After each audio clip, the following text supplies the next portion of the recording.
Okay, so I'll just give you a rundown of the schedule for the evening, and well, first introduce the speakers. So Dan Marker started out as an evangelist at the age of 15. He received a degree in religion from Azusa Pacific University and was ordained to the ministry in 1975. He preached for 19 years before gradually outgrowing his religious beliefs, and he's written several books about the experience. These include Godless, How an Evangelical Preacher Became One of America's Leading Atheists, and most recently, The Good Atheist, Living a Purpose-Filled Life Without God. He's now the co-president of the Freedom from Religion Foundation and co-hosts Free Thought Radio, a national weekly show on the Air America network. He also gives lectures and participates in debates around the country, and tonight he's excited to participate in his 97th formal debate. And Hamza Tzortzis is a public speaker on Islam, a researcher, a writer, and an activist. Hamza has debated various academics and intellectuals and delivers presentations on topics ranging from does God exist to can we live better lives without religion. Hamza was brought up in London and attended school and college in the area. He studied psychology at the University of Westminster and went on to study Western and Islamic philosophy. He is married with 2 children. So those are the debaters. The format of the debate will go like this. We'll have opening statements of 20 minutes each. Hamza will begin. Following the opening statements, we'll have a series of rebuttals sort of in reverse order. So Dan will begin with the rebuttals. First an 8-minute rebuttal, then a 5-minute rebuttal from each. And then we'll have 7-minute closing statements. After the closing statements, we'll pause so that people can leave if they want. You need to pause because the room is not convenient. So we'll pause for a few minutes while people leave. Those of you who want to stay for the question and answer period, we'll do question and answer until 10 o'clock. The way the question and answer period will work, you should all have an index card. Right? How many people lack index cards? Some. Do you want to pass them around? Well, the idea is you should write down your questions as they occur to you in the debate, the questions that you would like to ask. When we pause after the closing statements, we'll pass the cards up and select some questions, as many as we can fit, before 10 o'clock. And we'll break up at 10. For the participants, we have this handy timed color-coded card system. Green means 1 minute remaining in your time. Yellow means 30 seconds remaining in your allotted time. Red means stop speaking as soon as possible. I'm colorblind.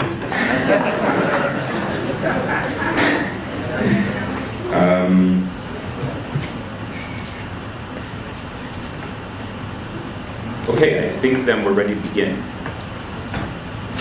The first statement will be Hamza's opening statement of 20 minutes. Enjoy.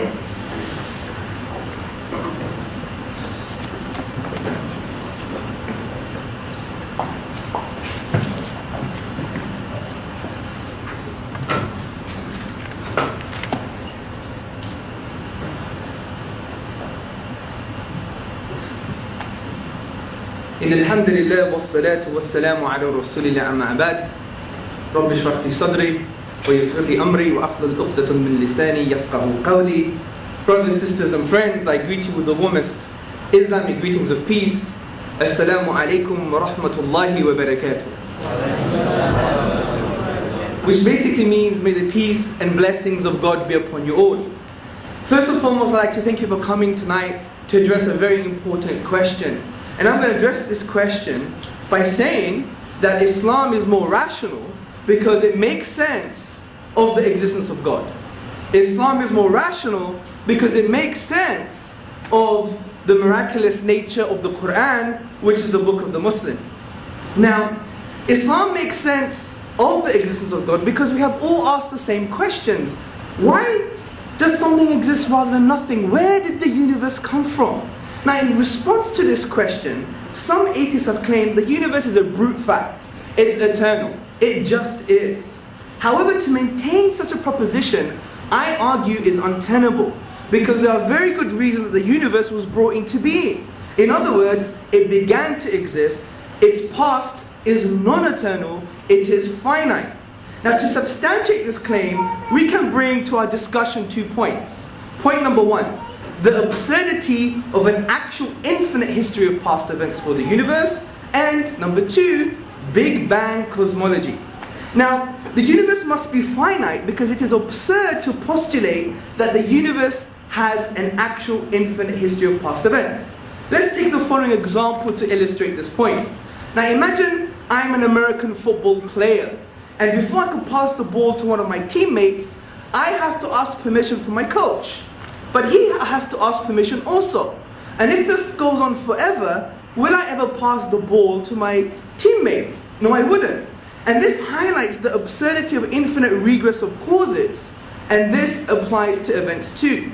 Therefore, there cannot be an infinite history of past events to the universe. In light of this, the famous German mathematician David Hilbert, he said, "The infinite is nowhere to be found in reality. It neither exists in nature nor provides a legitimate basis for rational thought." Also, the universe must be finite because modern cosmology concludes that the universe is not infinitely extendable into the past. It must have had a beginning. Now, according to modern cosmologists, the hot standard model of the Big Bang is where physical time and space were created and matter and energy were created at a point which the cosmologists call singularity. And clarifying this, John Boslow, the author of Stephen Hawking's universe, he states, "It was not just matter that was created during the Big Bang, it was space and time that were created. So in the sense that time has a beginning, space also has a beginning." Now, there are other models of the Big Bang, such as the oscillating and the vacuum fluctuation models. These has arisen as a result of an assumption of an eternal universe. But modern cosmology has told us that there are principles within these models that necessitate a beginning to the universe. And some of these principles include the second law of thermodynamics, metastability, and acausal fine-tuning, something we could discuss if we get technical in the Q&A. Thus, the Big Bang model describes our universe as having a beginning a finite time ago.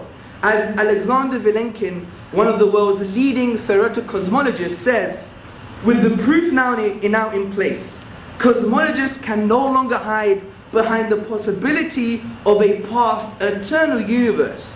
There is no escape, people." He didn't say people, I said people. They have to face the problem of a cosmic beginning. Now, in light of this, there are 3 possible explanations. Number 1, the universe came out of nothing. Number 2, the universe created itself. And number 3, the universe has a cause. Now, we know the universe couldn't have come out of nothing because, frankly, out of nothing, nothing comes. This is an undeniable philosophical principle. This is why the philosopher B.J. Swartz, in his publication about time, explains, "If there is anything we can find inconceivable, is that something could arise from nothing." We also know the universe couldn't have created itself because that would imply a paradox. Just imagine your mother giving birth to herself. I know it's messy, but it's an impossibility. Also, philosophically, it would imply that the universe existed and didn't exist at the same time. Therefore, the best explanation is that the universe has a cause. Now, this doesn't mean it's God. It doesn't mean it's Buddha, Allah, and it doesn't mean it's Dan Barker, right? It doesn't mean anything. What it means is that there's a cause. But upon conceptual analysis, which basically means let's think hard about this cause, let's think critically, using our rational faculties, we will come to some striking conclusions. Now, since this cause created the universe, which includes time and space, I would argue it must be one. Because if we follow Occam's razor, which enjoins us not to posit causes beyond necessity, entails that this cause must be one. Also, it must be uncaused due to the absurdity of infinite regress of causes, as we discussed with the American football example.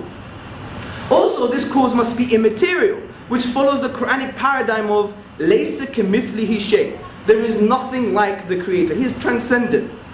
Because since this cause created time and space, it must therefore transcend time and space, which really means transcend the material world. It must be powerful, because it created the whole universe. It must be intelligent, as it created all the laws in the universe, and a lawgiver or lawmaker implies intelligence. Significantly, this cause must be able to have a relationship with the material world because it has a will. Now think about this.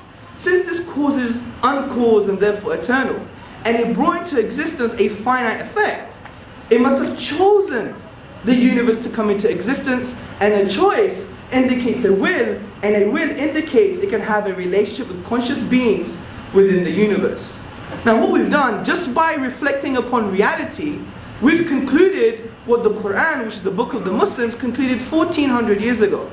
As God says in the 112th chapter, say, He is God, the one, the only. God, the eternal, the absolute, He begets not, nor is He begotten, and there is nothing like unto Him. Now before I get to my second argument, that the Quran is a miraculous discourse, I really want to basically have a new conversation with you guys today. I want us to be in an emotional, intellectual space where we can connect with each other. So I want to deal with some, what I would argue, outdated atheist cliches concerning this argument, so hopefully we can move along positively. And contention number one is quantum physics undermines this argument, because there is a claim that particles come from nothing and that subatomic events do not correspond with causality. So things can begin to exist without the cause, and things can come out of nothing. Well, firstly, the quantum vacuum is not nothing. It is something. It is a sea of fluctuating energy. It has a rich structure and obeys the laws of the universe. Like philosopher of science John Polkinghorne, he states, it's not nothing. It's a structured and highly active entity. Also, there are deterministic perspectives adopted by physicists. For instance, the David Bohm interpretation being one of them. As Polkinghorne states, Bohm's theory, there are particles which are unproblematically objective and deterministic in their behavior. Contention number two. If the actual infinite is not real, then how can God be actually infinite? Well, listen to the argument. When we say the actual infinite is not real, we mean an actual infinite of discrete segments. The infinity of God is to be understood in terms of an undifferentiated infinite entity. Let me make this a bit more simple. The infinity of God is qualitative and not quantitative. It has nothing to do with an infinite set of definite and discrete finite particulars. Contention number three. Stephen Hawking, the renowned physicist, in his new book, The Grand Design, has shown, apparently, that the universe can self-create. It can come from nothing. Well, he states in his book, because there is a law like gravity, the universe can and will create itself from nothing. But first and foremost, if we read this book properly, his view of nothing doesn't mean nothing. It means the quantum vacuum. And we've already discussed that the quantum vacuum is something. It's a rich structure, it's a sea of fluctuating energy. Also, concerning the law of gravity, well, that's just a mathematical equation that describes nature. And it basically is the force of attraction between material objects. Now, if you're assuming that to be in place before the universe, but the universe has to be in place for gravity to be in place. So what Hawking is telling us, that the universe existed in order for it to bring itself into existence, but that's, again, like saying your mother gave birth to herself. It's a paradox. The final contention. The universe can't have a cause, because the universe is the beginning of time, and to claim such a thing would be tantamount to saying, what's north of the North Pole? Now, this firstly assumes that you need physical time for causality. This is not true. I would argue the claimant has to prove this. Take the Big Bang, for example. The initial singularity of the Big Bang is not considered to be part of physical time, but constitutes a boundary to time. However, cosmologists say it's still causally connected to the universe. So what this shows is that even though physical time didn't exist at this point, there is still a causal connection with the universe. So by analogy, God's act of creation can be the same. In other words, it's prior causally, but not prior in time. Now, let me go straight to the second argument, which is Islam makes sense of the miraculous nature of the Quran. Now, first and foremost, let's define some things here. What do we mean by miraculous, by miracle? Now, the word miracle comes from the Latin word miraculum, meaning something wonderful. Now, The old ironclad definition of miracles, the David Hume definition if you like, was a violation of natural law. But I think this is incoherent, because what's a natural law? A natural law is just an inductive generalization of patterns we perceive in the universe. Now if something transcends the pattern or changes, doesn't mean it's a miracle. Maybe we haven't been looking hard enough. And this is why the philosopher Belinsky observes, so as long as natural laws are conceived of as universal inductive generalizations, the notion of a violation of a natural law is incoherent. So I would pose an Islamic philosophical point here. Islamic thinking states that a miracle is an act of impossibility. Once we have exhausted all of the possible naturalistic explanations, then it's a signpost to the transcendent and signpost to the divine. And to substantiate this for the Quran, I would use two arguments: the unique literary form of the Quran and the way the Quran describes natural phenomena. Now, the Quran is a thinking book. It teaches us to think. For instance, it says, أَفَلَا تَعْقِلُونَ, in Arabic meaning, do they not use their intellect? Do they not use their minds? But the Quran goes further than this and challenges mankind with regards to its authorship. And this challenge is with regards to its unique literary form. And this has a historical context, because the Arabs at the time of revelation 1400 years ago were the best at expressing themselves in the Arabic language. They were Arabic linguists par excellence. But they failed to challenge the Quran. They couldn't imitate the unique literary form of the Quranic discourse. As Foster Fitzgerald Arbuthnot, who was a notable British Orientalist and translator, states, and that though several attempts have been made to produce a work equal to it as far as elegant writing is concerned, none has yet succeeded. Now, the Quran's literary form descopes what we know of the Arabic language, because the Arabic language can be divided into various literary forms: rhyme prose, also known as saj'a, straightforward speech, also known as mursal, and poetry, which have to adhere to the 16 rhythmical patterns known as the al-bihar. Now we know the Quran is not rhyme prose, because rhyme prose has certain definable features, and the Quran transcends these features. As Devin J. Stewart, the famous Arabist, in his essay Rhyme Prose, which can be found in the Encyclopedia of the Quran, has shown that the structural features of Quranic Arabic differs from rhyme prose. We know the Quran is not straightforward speech because it has assonance, it has rhetoric, it has eloquence, and these are not the features of straightforward speech. We know the Quran is not poetry because none of the totality of each of the chapters of the Quran adhere to the rhythmical patterns of poetry. This is why Muhammad Khalifa, in his publication The Authorship of the Quran, concludes, readers familiar with Arabic poetry realize that it has long been distinguished by its exact measures of syllabic sounds and rhymes. All of this is categorically different from the Quranic literary style. And it's no wonder the scholar and Arabist A.J. Arbery, he states, for the Quran is neither prose nor poetry, but a unique fusion of both. Now, how does this make the Quran a miracle? Well, the reason the Quran is a miracle here is because when we go to the nature of the event, which is the Quran, the nature of the event, which is the Arabic language rather, and we exhaust all possibilities of the 28 finite letters, the finite grammatical rules, and the finite words, we cannot create the literary form of the Quranic discourse. And this shows that it's an act of impossibility. It is no wonder Professor Bruce Lawrence, in his book The Quran, a biography, says, as tangible signs, Quranic verses are expressive of an inexhaustible truth. They signify meaning, layered within meaning, light upon light, miracle after miracle.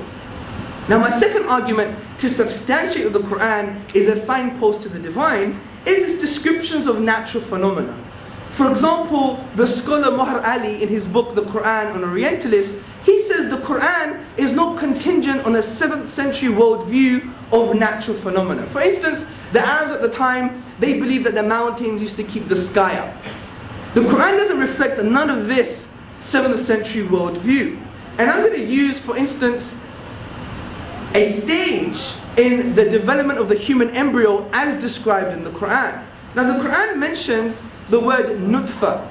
Now according to the classical dictionaries like Lisan al-Arab and academic dictionaries like Lane's Lexicon, this word can mean a singular entity which is part of a bigger group of its kind, a single sperm from a collection of millions of sperms. It can also refer to one female egg from a group of many other eggs in the ovaries, and it could also mean a drop of fluid. According to the prophetic traditions of the Prophet Muhammad, upon whom be peace, explained nutfa as the combination of fluids from the male and from the female, and they're both responsible for genetic material. Now the Quran elsewhere describes the nutfa as a mingled entity from other entities. And think about this very carefully. All this multi-layered meaning of one concise word is in line with modern embryology and physiology. For instance, embryologists John Allen and Beverly Kramer in 2010, they state the human individual arises from the conjugation of two minute structures called cells, one from the mother and one from the father. These are called gametes. Together these gametes form a single cell, the zygote, from which the entire embryo, including its surrounding membranes, grows. Now how do we explain this, since the nature of embryological knowledge was based upon the works of Galen and Aristotle? And Galen and Aristotle, they had absurd views with regards to fertilization. Galen, for instance, said only the sperm has the faculties, meaning the sperm is responsible for the genetic material. We know this is false. Also, Aristotle had another absurd view. He said the sperm mixes with the menstrual blood. But the word for menstrual blood in Arabic is hayb. It's not nutfa. So the Quran actually goes against a 7th century worldview of describing natural phenomena. So where did he get this from? When we exhaust naturalistic explanations, he couldn't get it from Aristotle, he couldn't get it from Galen, he couldn't get it from Hippocrates, he couldn't get it from any of the medics at the time. Where did he get it from? This is an accumulative case to support that the Quran is from the divine. I would also like to add that this process also describes a physiological process. For instance, we know that these cell structures that form the zygote have to be contained in fluids. And we knew, as we just discussed, that the word nutfa actually also means fluid or a drop. Interestingly, sperm have to be contained in semen, and the ovum or the egg has to be contained in oviductal secretions. And this is recent findings in physiology, that the oviductal secretions support the process of fertilization.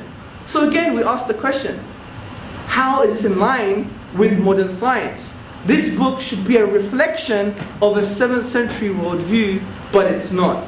And we could give many more examples during the Q&A. I really want to entertain a positive discussion with you guys, inshallah, which means God willing. Now, just to end, I have one more minute. I'd like to say that, look, this is not just about intellectual gymnastics. This is about who we are as human beings. Especially you Americans, right? Always claim about freedom and the pursuit of happiness and liberty. Very important concepts. But I want to raise something here. How do we achieve true freedom? An American writer once wrote that being born is like being kidnapped and then sold to slavery. And that's so true, because we're just a reaction of a biological and social circumstance. You didn't choose where you were born. You didn't choose your parents. You didn't even choose your siblings. You didn't choose your DNA. You didn't choose the economic circumstances you were brought up in. You're shackled to these. So how do you attain true freedom? In Islamic spirituality, we say the way to free yourself from this social biological conditioning is actually to worship God. And by doing that, you free yourself from the slavery of your own desires and the slavery of the reaction to social biological processes. And hopefully we'll discuss this a little bit more in the Q&A and maybe transcend some of the intellectual gymnastics that I've been practicing so far. Thank you very much for listening.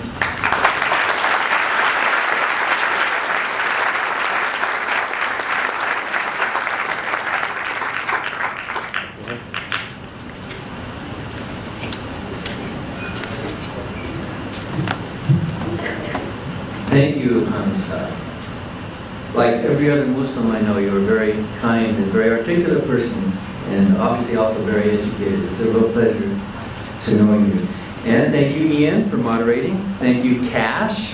Thank you, Building Blocks, Chelsea, and Jeff. Thanks for all your work on this. I used to believe in God. I was a minister of the gospel for 19 years. When I was a kid, raised in a Christian family, I thought, how lucky was I? I was born in the right family, in the right religion, in the right country, in the right time of history. I felt like I was in the front lines for Jesus, and it felt so real, and I believed in it. I got goosebumps when I used to pray, and I used to feel the presence of God in my mind, and thinking all the while goosebumps were evidence of the Holy Spirit, when actually goosebumps are evidence of evolution. Did you know that? Why do we get goosebumps? Because our hairier ancestors used to fluff up their fur when they were cold or when they had to scare off a predator.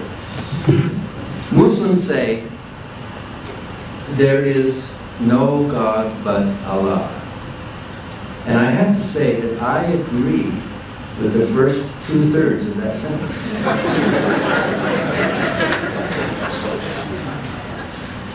Atheism is the absence of a belief in God. Atheism is not a positive moral philosophy. It's not a positive philosophy at all. It is simply the absence of a belief.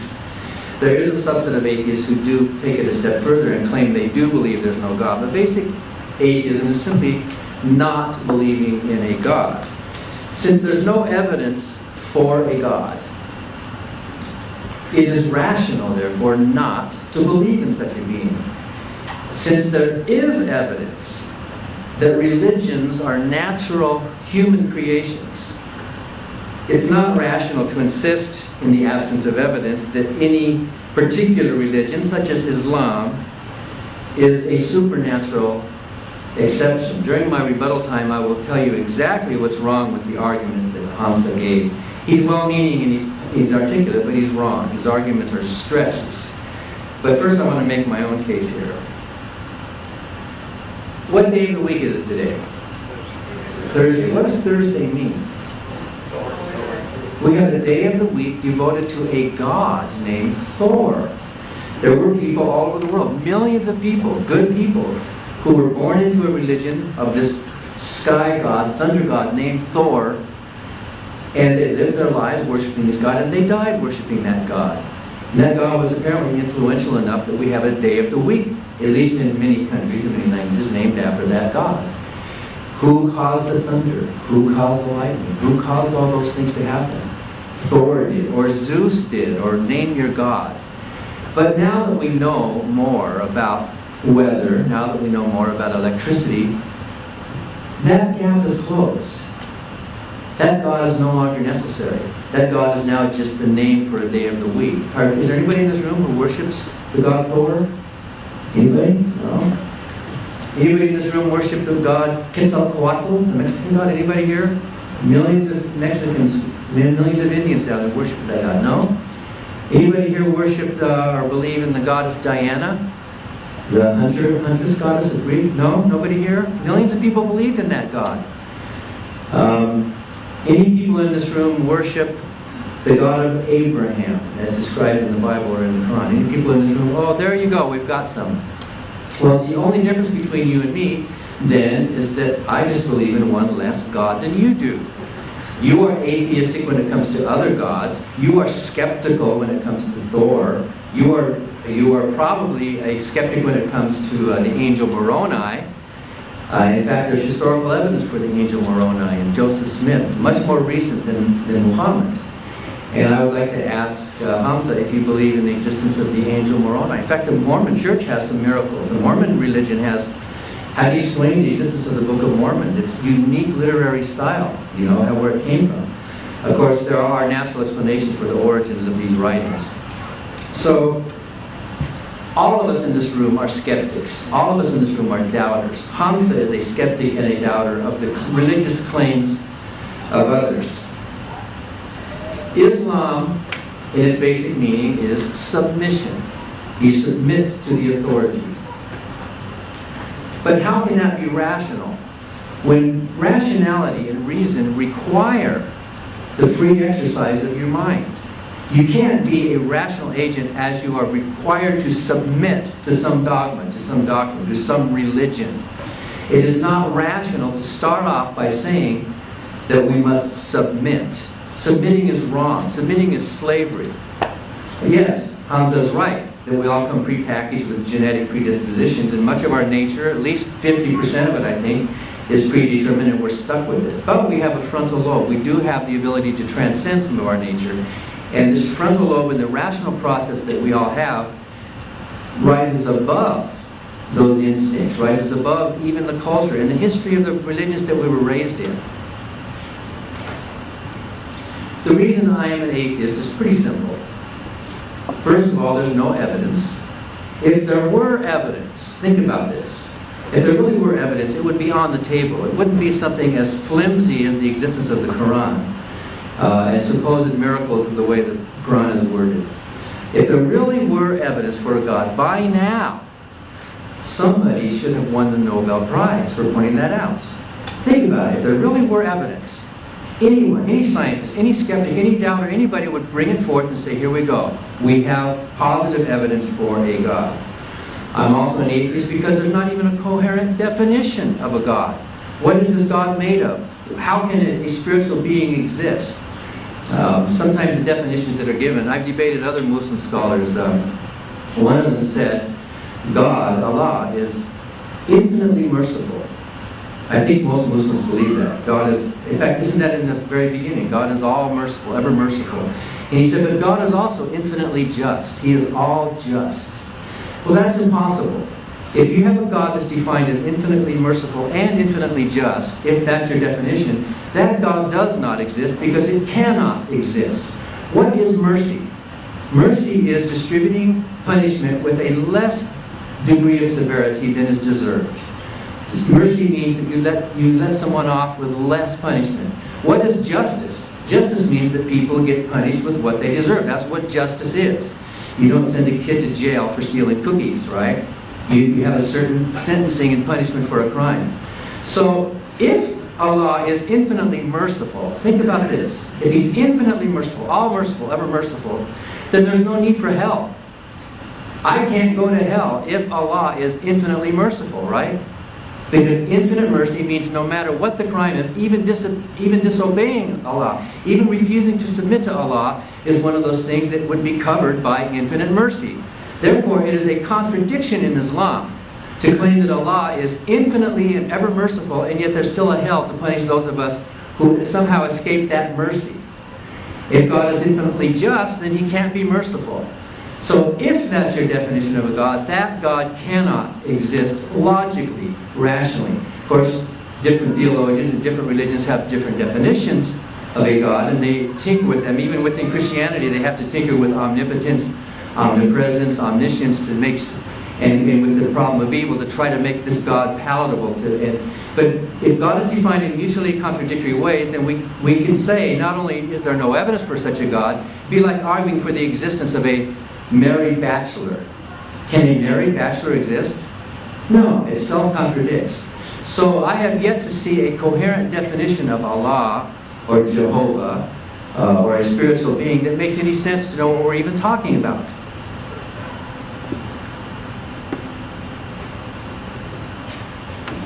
And of course, there's no good arguments for a God. This first cause argument that Hamza gave, I will talk about that during rebuttal time, is not a good argument. It's basically a God of the gaps argument, but it's even itself internally contradictory.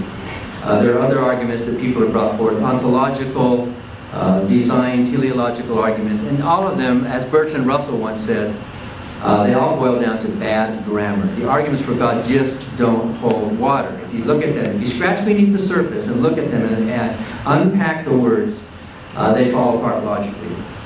And there's no agreement. If Muslims could agree with each other, and they don't. I've even heard Hamza say that there are differing interpretations of the Quran, and different scholars differ on this. Well, if the Quran is such a perfect book, why are there differing interpretations? Why are there disagreements? Why are there factions? And within Christianity, why are all these different groups arguing over the same so-called Holy Scripture? I used to preach the Bible was inspired. What Paul wrote in the Bible, God is not the author of confusion. But can you think of a single book that's caused more confusion than the Bible? And look at the Quran. There's no agreement among believers about many of these principles. Of course, in general, there is some agreement. But if I were a God and I wrote a book that was so sloppy and so open to misinterpretation, I'd be embarrassed to release it to the public. And of course, there's no good answer to the problem of evil. If Allah and God is all merciful and all caring and all good, all you have to do is walk into any children's hospital and you know there is no God. Parents who are desperately praying for this miracle. Hamza believes that miracles can happen because they're impossible, and yet these children die at the same rate as anyone else. If prayer were really answered, if faith in Allah really made a difference, we would see it, we would measure it. It does not make any difference. A belief in Allah makes no difference except in how much money you might give or how much... If you are weak enough in your moral principles that you need a religion to motivate you to be kind and to help the poor, well then maybe in that case, keep your religion. We'd rather have you good to the poor than not. But millions and millions of good non-believers in this world are charitable. They give to the poor, they give to charity, they help people out without using religion as an excuse.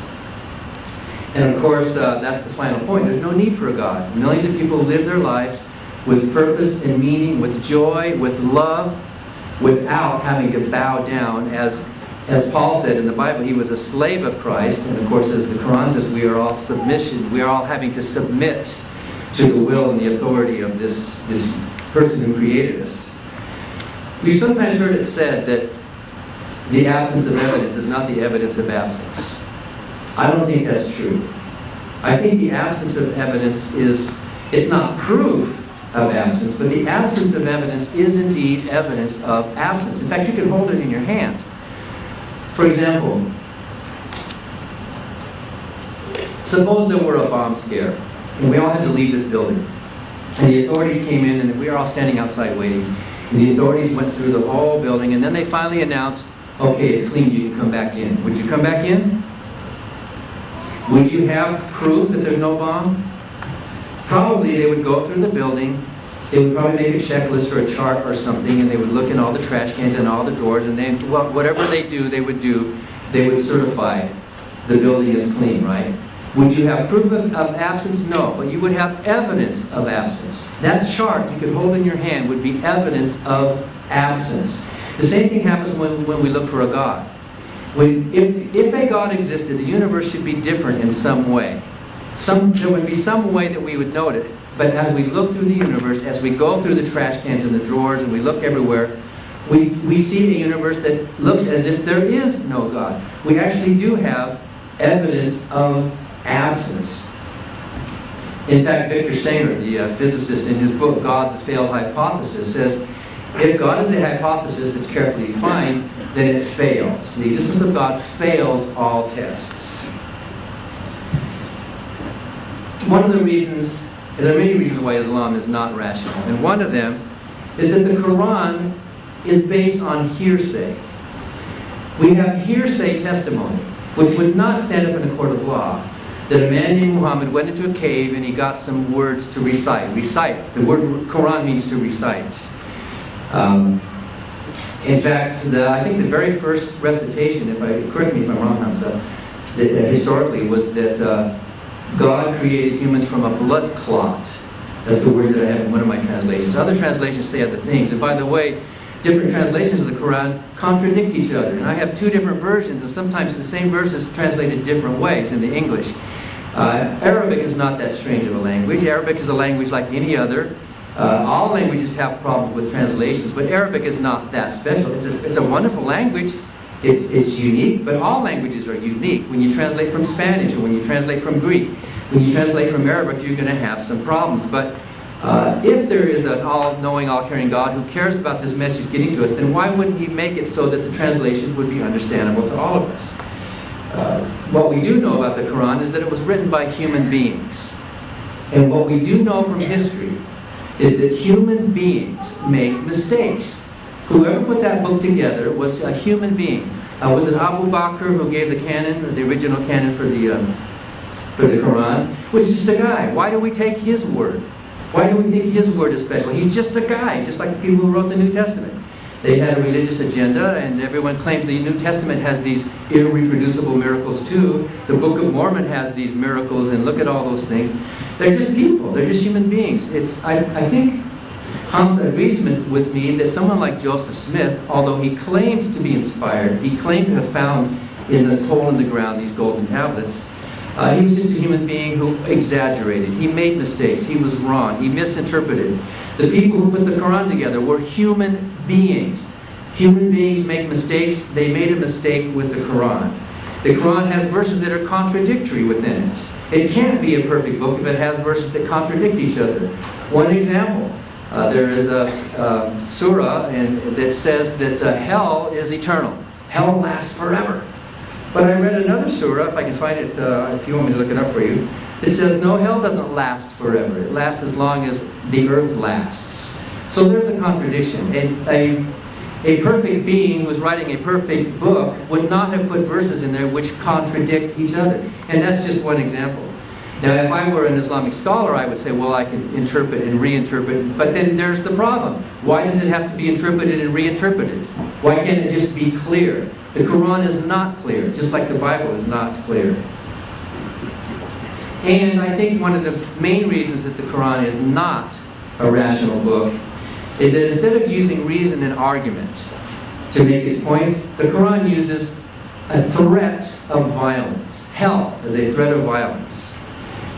Stephen Prothero, who was reading through the Quran, says, this is not amazing literature, this is not special literature. He said the Quran reads like a fire and brimstone sermon from start to finish. Let me give you some examples. We have prepared for unbelievers a shameful punishment. I'm the unbeliever, okay? This is talking about me. You Muslims who think this is a wonderful book, it's talking about me. I'm a non-believer. Those who disbelieve our revelation shall be cast into hell.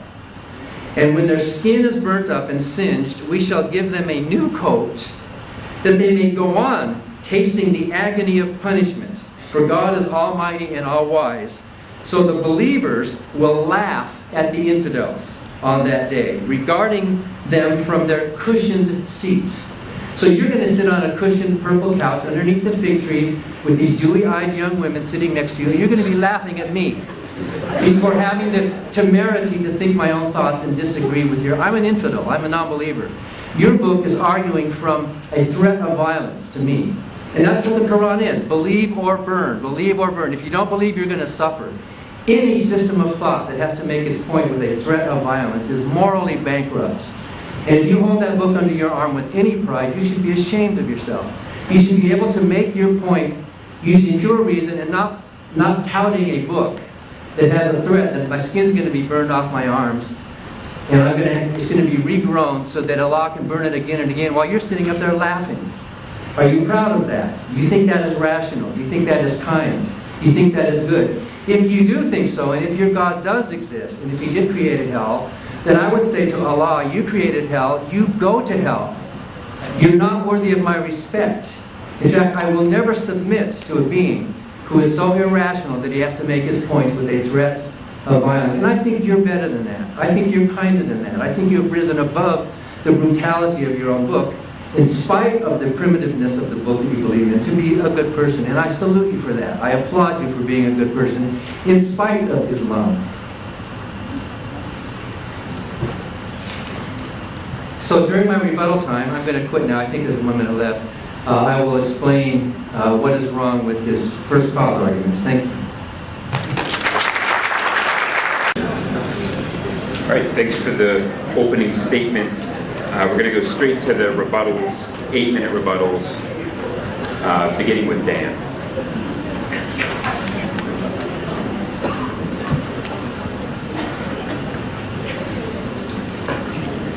Yeah, just look these over real fast.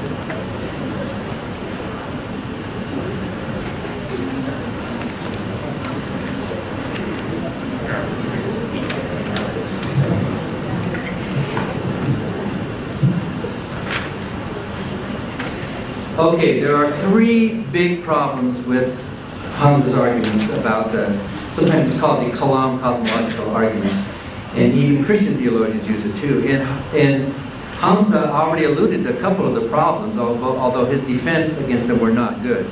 First of all, this argument begs the question, because it makes an assumption.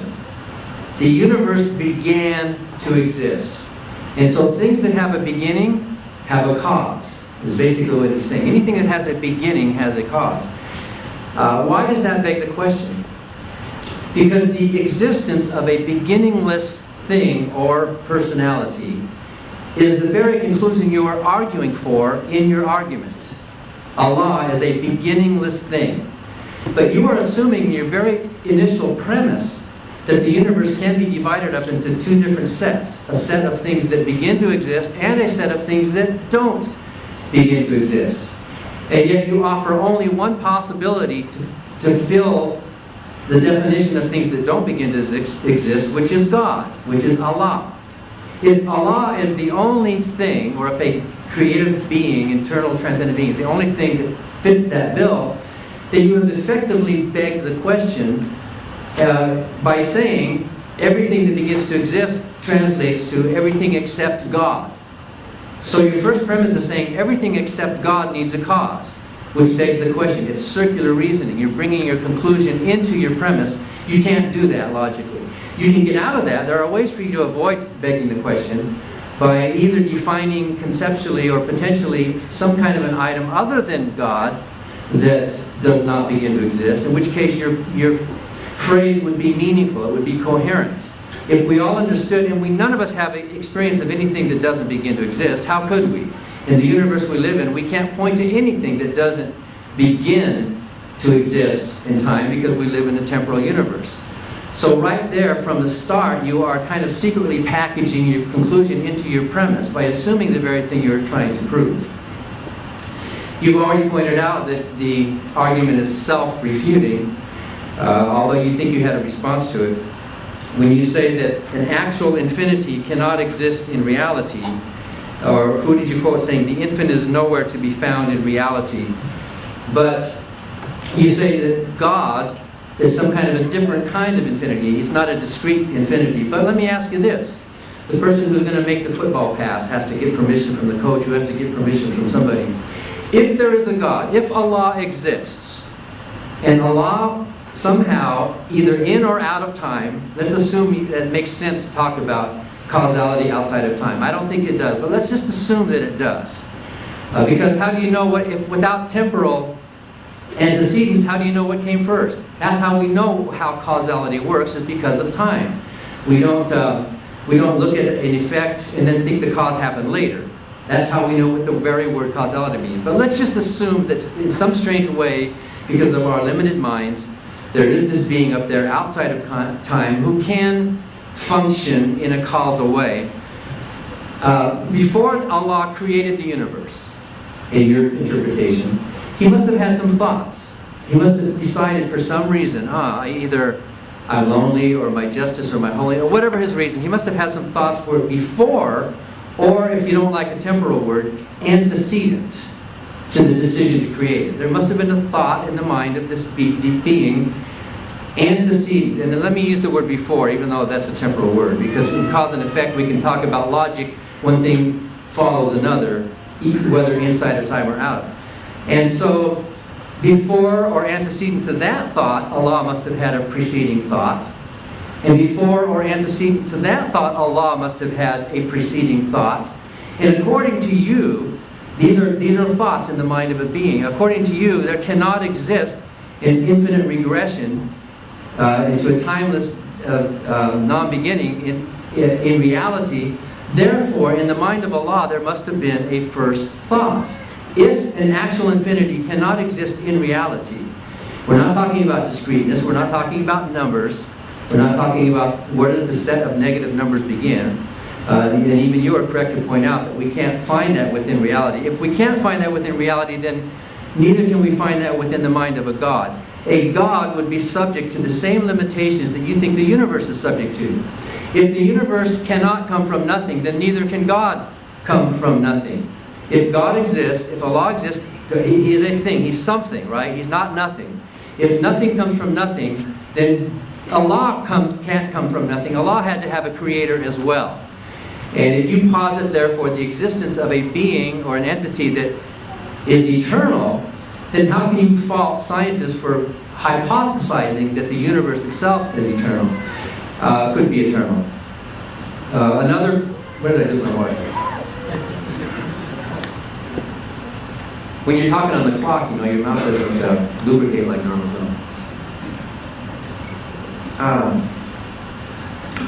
I won't say thank God, I'll say thank Jeff for the water. We should give thanks where thanks is due, not to some imaginary being.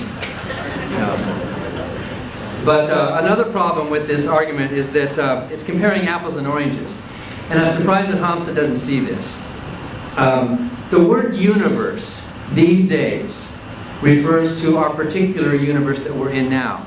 Cosmologists don't use the word universe anymore. In fact, I don't think any cosmologists think there was a singularity anymore. You're reading science books from 20 years ago, I think. Hawking has given up on the word singularity. No one thinks the Big Bang started with a singularity. Now, of course, most people think that we're at that minimum, that Planck distance, or whatever they call it, the Planck constant minimum. And in Dick Stinger's books, he talks about the possibility of a biverse, where time flows. And that point was really a point where time is flowing in opposite directions. But in any event, the confusion you're making here is you're confusing logical spheres. When Bertrand Russell was debating Copplestone back in the 40s, asking about the word universe, Bertrand Russell said, well, the word universe, today he would use the word cosmos because of the possibility of multiple universes. In fact, Hawking and even Paul Davies now are all on board with the high likelihood of there being a multiverse, in which case our particular universe that did begin with the Big Bang is just one of many. It's not the cosmos. So the problem you're making is that, the mistake you're making, Hamza, is to confuse the word universe with cosmos. So yes, our particular universe did have a beginning in space and time, space-time, and like you say, it can be like a point of the North Pole. What's north of the North Pole? Well, the North Pole is just a point like any other. So it wasn't like there was the beginning of time where the clock started ticking. So you're comparing apples and oranges. Even if our particular universe did have a beginning, that beginning doesn't apply to the cosmos itself.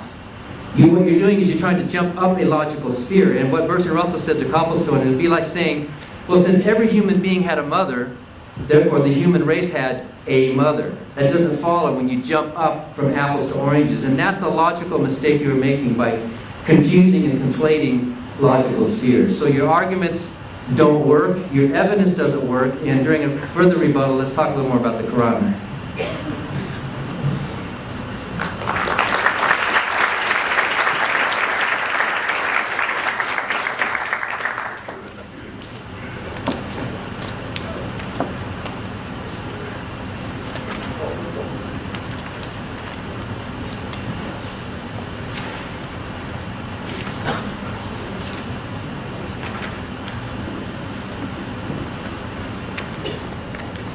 Okay, thank you very much. I thought that was a very interesting, emotional sermon towards the end. I almost felt like crying. I was feeling sorry for Dan Barker. I thought you were just about to cry. I was going to come and give you a big hug, you know? Because I thought you were so upset about your outdated cliches about religion, about the concept of hell. I mean, it's quite interesting that it's just like typical atheists, not to be stereotypical, of course, is that we fail to read about people. We fail to really want to connect with other human beings. When was the last time have we read an exegesis of the Quran, for example? When was the last time that we read what is Islamic law in the eyes of a Muslim? Do we do that? Or do we go straight to the shelf and say, what does Robert Spencer have to say? The guy who hates Islam. What does that say about our intentions? Do we have an emotional, intellectual atmosphere where we are listening with the intent to understand, or are we manufacturing a response? Something to think about. Okay, let's talk about Dan Barker's claims. First and foremost, you talk about God of the gaps. It's not God of the gaps. We don't say we don't know, then we just squeeze God in there. We actually reflect upon reality, the universe, we come to certain conclusions, we come to certain attributes, and then we see that there's a correlation between our view and what reality has told us. That's not God of the gaps at all. God of the gaps would be, I don't know, therefore God did it. So I think that's an outdated atheist cliche. Also, you're saying submission to God is not rational. Well, you said this about grammar. Let's change the definition here. Well, you could submit to yourself, submit to social conditioning, or submit to a higher rational being. What sounds more rational, people? To submit to a higher rational being. If you know that rational being exists and you have evidence for that. So you could play with words and we could preach. I mean, I think your preachiness has carried with yourself in your atheistic age. And I think, you know, we can't have our cake and eat it. I don't like Christianity, but I'm going to stay a preacher. Thank you. No worries, dude. Anyway, so the point is about the God's names and attributes. We don't say all or infinite. What we say is God is the merciful. And Islamic theology says that we reconcile His names and attributes. The in the loving or the merciful means He's greater than human beings. And then when we look at all His names and attributes, we see them via His oneness and we reconcile them together. We don't say He's infinitely this, infinitely that, and infinitely this. No, Islamic theology says He's the merciful, the just, and we take these names and attributes and we reconcile them together, for instance. Also, you talk about difference of opinion. Well, that's going to happen when you have human agency anyway. You have that with anything. And we consider difference of opinion in the Islamic tradition as a mercy. Imagine everyone being the same. Imagine everyone looking the same and acting the same. I mean, what's with that? That's boring, right? Yeah? We're not boring people, Muslims, you know? Also, you talked about the Quran is based on hearsay and testimony. I mean, surely, I don't believe you said that. I was so upset. I thought you were a clever guy. I mean, when we look at the science of textual integrity of the Quran, we see that the historical scientific principles applied to the textual integrity of the Quran surpass any known Western type of history. For example, we have a philosophy of the matan, which is the text itself, and the isnad, which is a chain of narration. And each person in the chain of narration has a biography. Was he trustworthy? Did they meet each other? So the sciences of textual authority in the Quran are extremely, extremely sound. But significantly, what I'd like to add is the main part of the preservation of the Quran is based on oral tradition. An oral tradition. And it's not just Chinese whispers, because it's based upon something in Arabic called mutawatir reporting, which is recurrent testimony. Now, recurrent testimony, as C.A. Cody in his book Testimony says, many things that we believe in is because of testimony. You probably believe China exists because of testimony. Many of us have never been to China before, but yet we believe China exists. Now, with regards to the Quran, it's based on recurrent reporting, that it's been reported by so many different people at different times and places, all going back to the Prophet Muhammad, upon whom be peace. To claim that that's not the Quran is to claim a conspiracy, that they had a time machine and conspired together to say this is what the Quran is going to be. Also, you talked about the contradiction. Please find it for me. I've never heard of that before. That sounds like it came from left field. Also, the threat of violence, for example. I mean, come on, this is so shallow. What we're saying is, a disbeliever is someone who has been given evidence and out of his arrogance rejects it. Out of his arrogance. Like kufr, the disbeliever means someone who has a veil over the heart. They cover. Like, you know, the farmer who puts a seed in the soil and he covers the seed. Like, you're covering the truth. This is what we mean. We don't believe someone like a red Indian who's never heard about Islam. We don't say that person is going to hell. We don't have this type of theology. That's a straw man. He's built a logical fallacy. He's built a straw man of Islam. I suggest you need to start reading around the intricacies of Islamic theology. Also, you have to understand the Quran is a thinking book. For example, the things I've talked about are based in the Quran. As the Quran says, أَفَلَا تَعْقِلُونَ? Do you not use your minds? أَوَلَمْ يَتَفَكَّرُوا فِي أَنفُسِهِمْ? Do they not reflect within themselves? وَفِي أَنفُسِكُمْ أَفَلَا تُبْصِرُونَ? And in themselves, do they not see? Are you going to base your life on your forefathers? Even if it's based on no knowledge? These are rational principles. It's an existential text that makes you think about the meaning of existence and who you are. You're being quite unfair, Dan, you know? Come on, let's be fair, man. Also, you talked about singularity. You know, singularity is not old. Vilenkin, 2008. Cosmologists in 2006. Even recently, cosmologists are understanding the concept of singularity. It's not old stuff. I mean, you could talk about Stephen Hawking all you like, but it doesn't mean he's right just because he's Stephen Hawking. I mean, that's an argument of authority, right? You're standing on the shoulders of giants. Also, you talked also about that why isn't everyone a Muslim? Or why isn't the evidence on the table? That's again a logical fallacy. You're standing on the soldiers of giants. Because people don't do it. It's like the fallacy of social reasoning. Like, just because the majority of people don't believe in it, therefore I shouldn't believe in it. I mean, is that critical thinking? I mean, that's like Nazi Germany to me. Everyone wants to kill a Jew, maybe I should kill a Jew too. Yeah? I mean, come on, is that right behavior? Damn, surely not. Also, you spoke about apples and oranges. Again, you have a grammar problem. No, I see the universe as an object because it has a spatial temporal boundary. I'm not saying it's a category of things. So I don't think your argument here works. And also, you think that we have a special pleading to God with this argument. But since the atheist has always maintained the same about the universe, as beginningless and uncaused, then you're doing the same thing. I mean, interestingly, Professor Anthony Flew said that we need to make a choice. Either the universe is uncaused, or the cause of the universe is uncaused. Now, I think in light of tonight's evidence, we know that the universe is caused, and the cause of the universe is uncaused. Also, you talked about, well, then who caused God? Well, the thing is, God never came into being. Rather, we know we have evidence the universe came into being. And finally, you spoke about God's thoughts, but we say that that's a fallacy, it's a straw man argument with regards to who God is. We say that his intentions, if you want to put them even into that kind of words, are eternal. And there's a difference here. There's not like a discrete, finite kind of process going on that you could claim that the actual infinity doesn't make sense with regards to God itself, which I discussed in the initial part of my presentation. But more of that in the next part of the rebuttals. Thank you.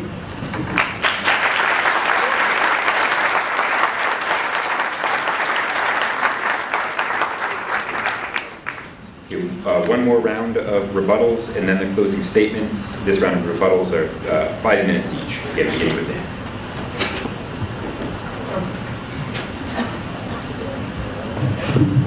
So, did Allah create the universe and say, oh look, I created the universe, now I better decide to create the universe? Did it happen that way? Doesn't deciding come before or antecedent to action? In the mind of a deity, in the mind of Allah, a decision precedes an action. Therefore, in the mind of Allah, according to you, there's an infinite series of preceding decisions. I do read the Quran for myself. I didn't consult a lot of these authorities who, in fact, if you do consult authorities, they disagree with each other a lot. And you all know that within Islam, there's arguments, there's disagreements, and that's wonderful. But that strikes against the uniformity of the teaching of this book. I read the Quran for myself. I've read 2 different English translations myself, with my own mind, with my open mind and an open heart, and I reject it on rational grounds.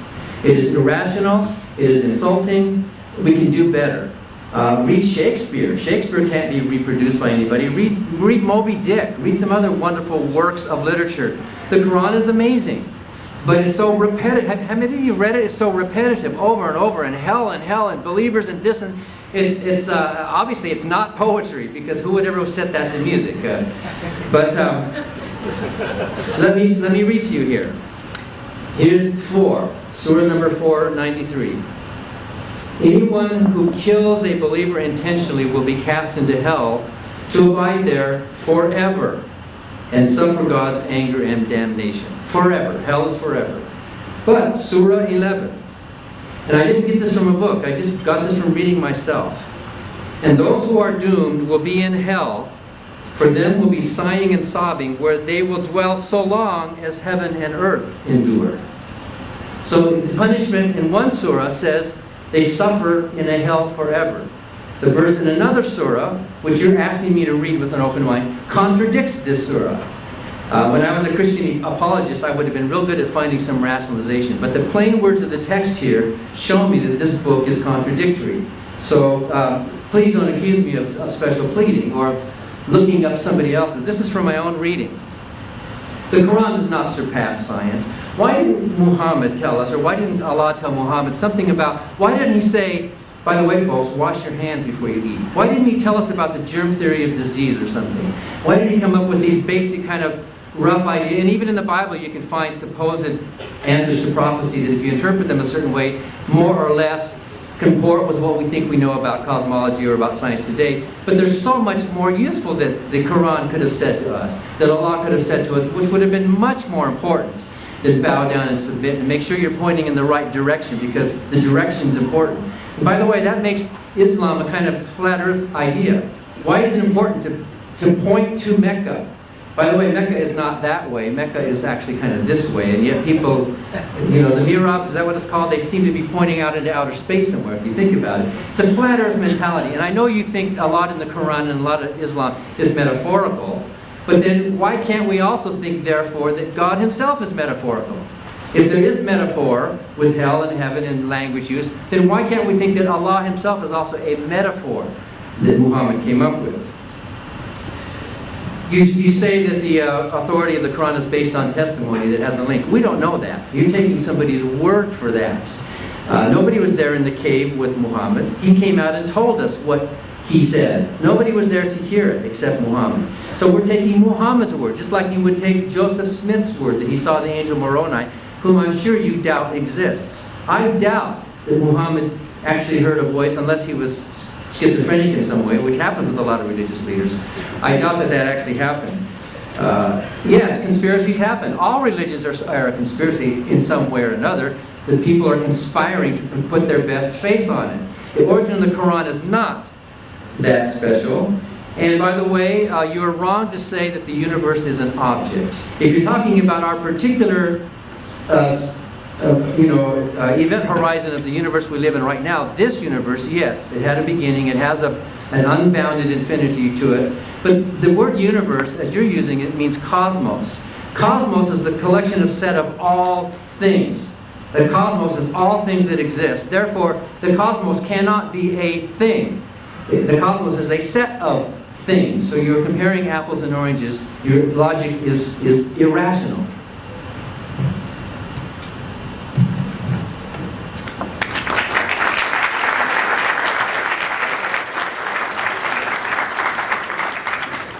Okay, this is very good.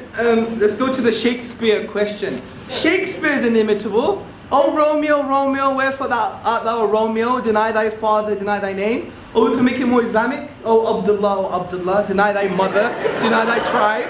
You know, we could make it that. But the point is, see, I want you to connect with me. I know you don't know what I'm talking about because you have no idea of the Arabic language. You have no idea about the intricacies of eloquence and the sciences of Arabic. So I think the most sincere thing for you to do is say, Hamza, I don't know, man. Let's discuss this like two gentlemen who don't want to beat each other about it. I want to know, what does this argument mean? Maybe it might be a valid argument. Throwing the Shakespeare one is so shallow because Shakespeare, or Sheikh Zabur, essentially, Shakespeare, for example, he articulated some of his plays in the iambic pentameter. Who studies English literature here? Iambic pentameter has been replicated by many people. As a matter of fact, his contemporary Christopher Marlowe has been accused of some of his works. So the Shakespeare argument is not an argument. Also, the contradiction, I didn't really get the verses, we'll do that in the Q&A. Someone bring the question up, please. Also, the funny thing is about washing your hands. Why didn't the Quran tell us to wash your hands? The Quran does tell you to wash your hands before every prayer, dude. And notice that. And he said before eating. You know the Prophet Muhammad, his sunnah, his way? Do you know what he did before he ate? Yes, sir. He washed his hands. And that's not a big deal. That's not a big deal, people. Also, testimony. See, the problem is, do I know that the Prophet, peace and blessings on him, saw the angel?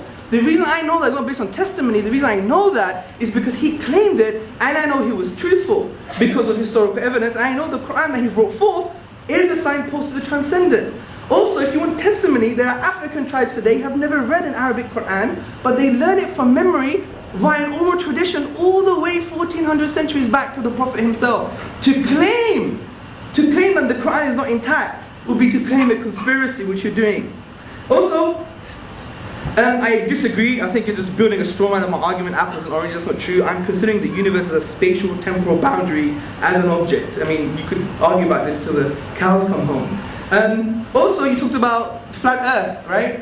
Well, this is not true because even the Quran itself mentions explicitly about basically the night and the day and uses the word taqwir. Basically, if you go to Arabic language, it's like putting a turban on, you know, a round head. Yeah, so it indicates the opposite of a flat earth type of perspective. What else did you say? We didn't say much. I mean, you're a bit angry. You're angry at God, aren't you? Yeah. You sound angry at God, to be honest. Is this therapy for you? I mean, come on, man. It sounds like it's therapy for you, man.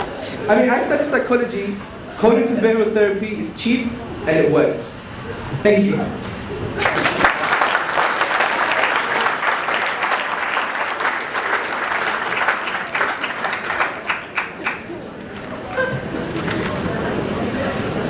All right, 7 minutes of closing statements, beginning with that.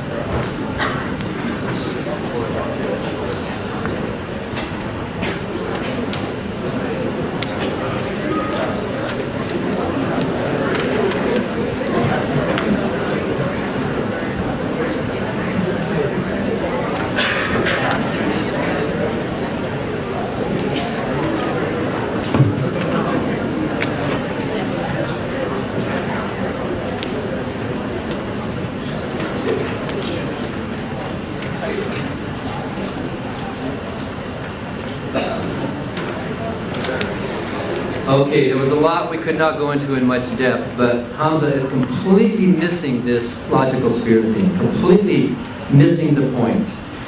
Cosmologists today admit that this universe that we live in, and decades ago nobody would even use the phrase this universe. In Bertrand Russell's day, the word universe meant all of existence, everything.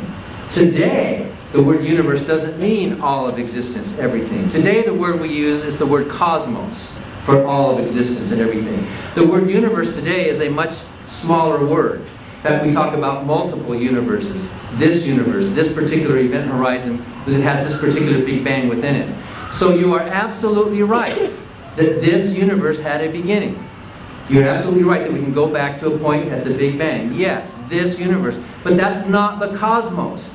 You are taking observations from within this universe and then jumping out of that logical sphere to the bigger sphere of the cosmos, which, as I pointed out earlier, many are very happy about the possibility of a multiverse, or even without a multiverse. Explanations for the origin of this particular universe. That's why you are comparing apples and oranges. You can't take, suppose I were to say, use a bad argument, that every nation began with a war. The alliance of all nations began 20 years ago. Therefore, there was a war 20 years ago. Is that logical? No. Why? Because I'm confusing a set with the items within the set. Suppose I said every musician in an orchestra plays in harmony with itself. Therefore, it follows that every orchestra is playing in harmony with every other orchestra. That doesn't follow. You've jumped up a logical sphere and you're confusing. You're taking a finding from one level and trying to apply it to a higher level. That's the mistake you're making logically, and I'm surprised you don't see that. You've read books, you've studied these things, Hamza. It's comparing, and even Bertrand Russell in the 40s pointed that out, about the human race not having a mother. Okay, so we are all human beings. Right? We're all biological animals. Any of us can breed with each other. We all come back. We all come from a common ancestor somewhere back there. We all have common needs and wants. I'm not ashamed of being a preacher. I think being a preacher is fine, and actually is kind of good therapy. Yes. And I'm not ashamed of being angry sometimes, especially not against a God who doesn't exist, but against followers of His who insist on threatening people like me with a physical torment, which is what your book does. There's no doubt about it. Anybody reading the Quran in any language can see that there is a threat of physical violence in that book. How are you going to talk your way out of that? It's there. It's plain. And I think all of you Muslims in the room agree. In fact, I debated a Muslim in Colorado last year, and when I mentioned that, you're going to be sitting on the couch under the fig tree with the young virgins looking down at me and laughing while the skin's burning off, and he put his thumbs up and he smiled. Yes, yes. He was happy about that. And by the way, there are Islamic scholars who do say, and I can give you tapes of it, that Allah is infinitely merciful. They use that phrase. One that I debated in Queens said Allah is infinitely merciful. He is ever merciful. He is all merciful, and He is infinitely just. So maybe you don't use those phrases, but some do. And my point was that if you define God that way. That you can show that that God is a married bachelor and does not exist. You might have a different definition, but I've never heard a coherent definition of what this God is. If God is made out of a spirit, how do you distinguish a spirit from nothing? Like the philosopher Delos McCown said, the invisible and the non-existent look very much alike. How do you know what a spirit is? We know things exist by how much space they take up. Things that exist can be measured. If they can't be measured, they don't exist. If they can't be limited in some way, along dimensions or how much time they take up, or weighed or measured, then they don't exist. And since I've never seen a definition of this Allah or God that in any way can be defined coherently or logically or measured in any way, we cannot say that that being does exist. It exists only as a concept in your mind and in the mind of Muhammad and in the mind of people all over the world. They have this idea of this being that exists. But we are all human beings with basic generals of human nature, and we all have the same needs and wants. What difference does it make? Why do you think it's more rational for you to use this religious belief of yours to live a life of meaning and purpose when millions of good people don't believe in your God and yet live lives that are just as good, if not better, than yours? What's the point? If the point is submission to avoid an eternal punishment, then that is despicable. If the point is to live a good life, then I applaud that. In fact, I think in the Quran, from my reading, there's more emphasis on good works and helping the poor within Islam than there is within the Christian New Testament. And I think that's one of the positives about Islam that we can say. Most Muslims really are concerned about directly helping the poor. But think about this. Picture this equation, all right? And then see if you can solve it. Religion plus good works equals good works. Now solve for religion. What's the point? Why? Why spend all your time bowing down in prayer? Why spend all your time doing these rituals? If you separate the good from all the religions, Islam has a lot of good in it. So does Christianity, so does Judaism. All religions have good in it. The good is not a religious idea, it's a humanistic idea. The good is peace, avoiding harm, minimizing harm, increasing well-being, or whatever you want to call it. The good is the human needs and wants that we all share together. The things that distinguish a religion from the common, transcendent good that all of us human beings have, those things are not good things. What day of the week you should worship, what kind of clothes women should wear, what kind of recitations you should make, those are a waste of time. It's more rational to spend your time and your energy doing actual good rather than investing in a divisive, irrational religion.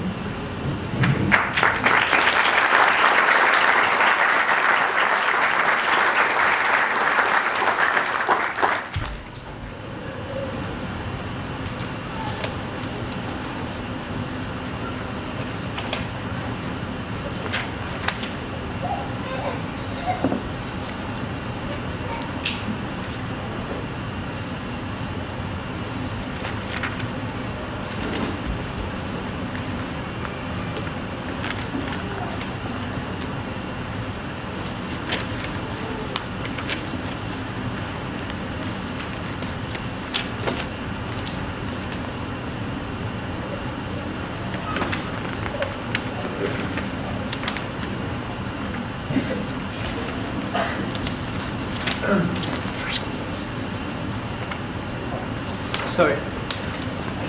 Okay, good. Thank you very much for your patience, brothers, sisters, and friends.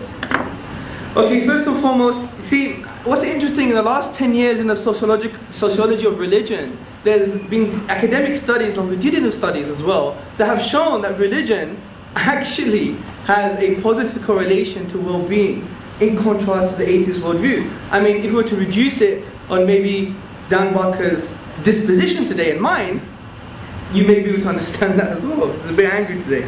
Anyway, so according to the sociology of religion, it has shown that religious people have better mental health, better physical health, lower criminality, higher levels of happiness, and higher levels of altruism and philanthropic activity. This is academic results, not just I'm just feeling this, right?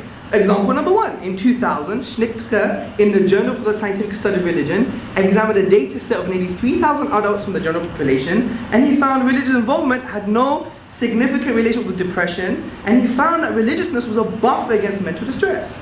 Also in the Handbook of Religion and Health, edited by Harold Koenig and others, the authors reviewed 2,000 published experiments, and they found that young people have significantly lower levels of drug and alcohol abuse, criminal delinquency, and attempted suicide. Happiness. The Gallup survey on religion in America concluded that people who agree with God, that agree that God is very important in their lives, are twice as likely to report being very happy, in contrast to an atheist. So God makes you happy, man. So be happy, people. Yeah. Also, political scientist Robert Putnam, he surveyed 200 volunteer organizations, and it showed there was a positive correlation between religiosity and membership of volunteer organizations. Take the Index of Global Philanthropy in 2007. It states, which you don't state, religious people are more charitable than non-religious, not only given to their own congregations, but also regardless of income and other demographic variables. So, I think it's another outdated cliche from the atheist. Again, with your apples and oranges, again, I'm saying to you, I'm treating the universe as an object, it has a spatial, temporal boundary like we've discussed. We could argue this again until the cows come home. Then you mentioned maybe something like a multiverse. Look, philosophically the multiverse for me doesn't make sense for about 7 reasons. Number 1, the multiverse remains a hypothesis and is very highly speculative, okay? It's a highly speculative mathematical exercise. 2, I would say it's immature and it's a speculative theory raising a lot of difficulties. 3, if we consult Occam's razor, multiverse, bloated universe, single God, bloated universe, single God. What's the most comprehensive and simple explanation here?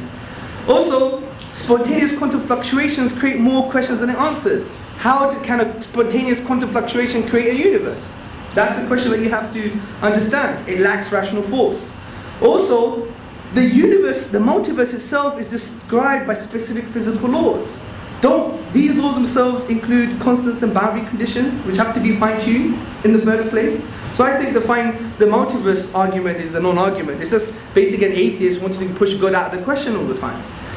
Also, I want to finally end with one argument I didn't address, which was the problem of evil.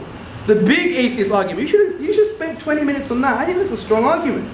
And basically, the problem of evil is saying that God is all good and He's all powerful, but there's a lot of evil, gratuitous evil, therefore He can't exist. But I think there are some assumptions here. First and foremost, it assumes that God is just good and just omnipotent. He's just all powerful. But in Islamic theology, we have 99 names and attributes of God that we can reconcile with reality. One of these include He's the wise. So there's wisdom behind these things. And you may say, but I can't see the wisdom in the baby having cancer. That's fair enough. And we feel for this as well. But the issue is, it doesn't mean the wisdom's not there. That's an argument for ignorance. It's a logical fallacy. Argumentum ad ignoration. Also, it assumes that God doesn't have any morally justified reasons to permit evil in the first place. And I think He does. First and foremost, our primary purpose is not to have a party. It's not to boogie, okay? That's not our primary purpose. Our primary purpose is to basically know and worship God. That's the reality of who we are. Also, God created us for a test, and part of this test is to be tested with suffering and evil. As the Quran says, the one who created death and life. So He may put you to test to find which of you is best in deeds. He's the Almighty, the All-Forgiving. Also, God has given us free will, and this makes sense of personal human evil. Because if you didn't have free will, then it's like God making you do good all the time. If you made a universe that all human beings were always doing good, therefore there is no morality anymore, because it's like someone forcing you to do good all the time, which doesn't make sense of you being a moral agent in the first place. But I think the undercutting defeater to the problem of evil is actually, what do you mean by evil? Do you mean it's objective? It's real? If that's the case, then it necessitates God's existence. Because God is the only metaphysical grounding that makes objective values objective. Because God is the conceptual anchor that transcends human subjectivity. So for you to claim that there's objective evil, it necessitates God's existence. Now if you say, well, it's not objective, which I don't want to build a straw man, but I heard some of your stuff, you don't believe in objective anything. If that's the case, your argument is probabilistic. It's like maybe, which is not a very strong argument in the first place. Also, I don't know how long I've got left. A minute and a half. That's not too bad. Well done. I would like, if you can, for us to really start to engage with each other, especially with the audience, especially the unique literary form of the Quran, because you didn't bring any undercutting defeaters to the unique literary form of the Quran. You didn't understand it by the sounds of it. You didn't bring any undercutting defeaters with regards to how the Quran talks about reality in a way that's not contingent on 7th century Arabia. The example I gave, you didn't address. You didn't even give any undercutting defeaters to the existence of God. You just have an issue about terminology, which is not an undercutting defeater. So really, from a philosophical perspective, you didn't break down the arguments. And the funny thing is, you never constructed any arguments for your particular worldview. Now, on the point of the Quran posing threats, well, the Quran says something very clear. Let's be holistic when we read things. It says, don't blame God what happens to you metaphysically. Blame yourself. It's the cause and effect from a spiritual perspective. God is not threatening you with this. In actual fact, the Prophet Muhammad, peace and blessings be upon him, he was so worried about human beings. He was the true humanist. Because he didn't want people to suffer in this life or the hereafter. He didn't want people to go to hell. This is why he wanted to spread Islam as much as possible, to engage with human beings and just give them simply the message. And you have to realize that the Quran is an intellectual and emotional text that intrudes in the inner dimensions of man. And the way it does that is by asking questions. As I said before, وَكَذَلِكَ نُفَصِّلُ الْآيَاتِ لِقَوْمٍ يَتَفَكَّرُونَ. And thus we explain our signs in detail for those who reflect. Thank you. So I want to ask you both a question about kind of the underlying view of what you both seem to take rationalism, or rational to mean, which is some kind of commitment to evidence. And so I'll ask Hamza first, I think. So you're concerned with reasons for believing that the Quran is inexplicable naturalistically, so there must be a non-naturalistic explanation. And you see the lack of agreement or the absence of a naturalistic explanation of the origin of the universe as both giving a reason to believe and as kind of making space for God. So I want to press you a little more on this God of the gaps thing that Dan brought up. I wonder how you would react if over the next 5 years the community of astronomers and cosmologists all reached consensus on a naturalistic explanation of the origin of the universe. They had, all agreed, had a good case for just natural causes explaining the origin of the universe. I just wonder which goes. Does the commitment to reason or naturalistic explanations go, or does your faith go? This is a very good question, because it intrudes in the inner dimension of my own personal environment. And this is very good. This is the kind of question that we should be asking each other, right? See, I think in Islamic theology there's no differentiation between faith and reason. The word iman, which means faith, actually comes from the word to feel secure. And to feel secure with the belief, to have a yaqeen, a certainty of something. So in our belief, we believe our belief must be based on a form of certainty. Now, that doesn't mean now you define rationalism as scientism. There's a difference here. You don't believe in a very kind of logical positivist 1960s outdated view on everything must be verified. We don't have that. We take rationalism to mean something else. And the reason we reject scientism, not science itself, but just scientism is the only way to form conclusions about life, is because, well, firstly, it's self-refuting, because the statement itself that scientism is the only way to form conclusions about life can't be proven using science. Yeah? Also, science can't prove logical truths, necessary truths like mathematics. 1 + 1 is equal to 2. And you need logical, necessary truths in order to have scientism or science in the first place. To argue the way around would be like a dog trying to catch his tail. So we say yes, it's useful, and it's necessary, and it's reality, but we have other aspects of methodology we use to form conclusions about life. Now, coming to your main question, there's no differentiation between what we say, the aql and the naql, which basically means the intellect and the text itself. Like Ibn Taymiyyah, one of the famous classical scholars, actually elaborated on this, that if you do think carefully and you look at reality, there's always a correspondence to the text anyway. That's our premise, that's our axiom. Just like science, the axiom is the external world exists. And you can't even prove the external world exists, because how do you know Dan Barker's brain is not on Mars and there's an alien with probes in it saying, you're in this room and you must be angry today?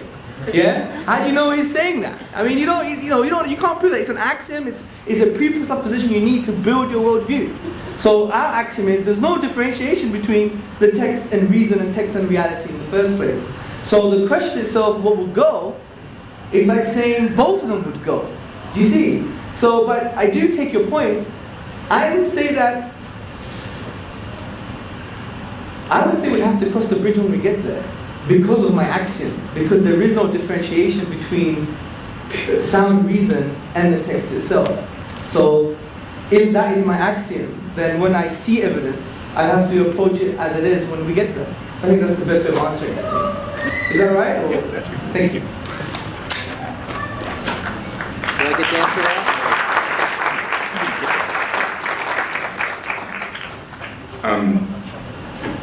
And I want to ask a similarly spirited question of Dan. So you also are concerned with being responsive to natural evidence, and the total absence of natural evidence is your main reason for saying rejecting belief in God is rational.